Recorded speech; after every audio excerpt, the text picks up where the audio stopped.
মানুষ রতন করিও যতন, গুরু সুভাব দাও আমার মনে। আজ 22শে সেপ্টেম্বর 2024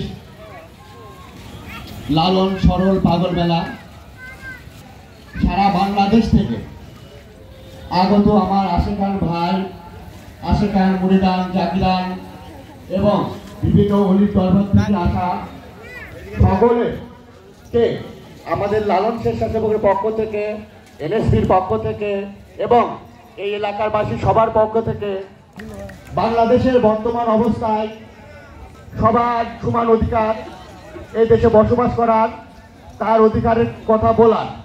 তাই আজ আমরা এই পাগল মেলার মাধ্যমে সারা বাংলাদেশে সবার সমান অধিকারের, মৌলিক অধিকারের কথা সবাই বলবে।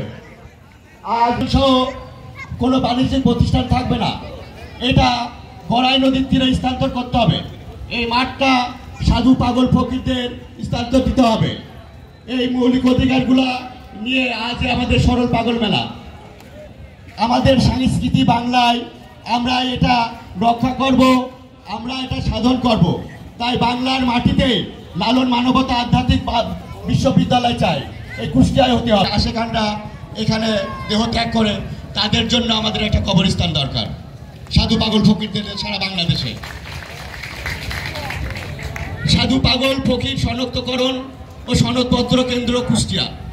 সারা বাংলাদেশের আশেখান, জাকেরান, মুরিদান, পাগল ফকির সাধুদের শনাক্ত করা হচ্ছে। এটা রাষ্ট্রীয়ভাবে বাংলাদেশ নবী রাসূলুল্লাহ দেশ, পীর পয়গম্বরদের দেশ। আমরা শান্তি চাই, আমরা একতা হইতে চাই।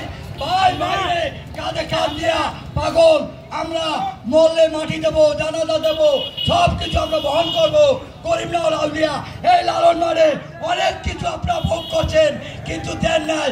কিন্তু আজকে পাগলের ঘর দেবেন, পাগলের ঘর দেবেন।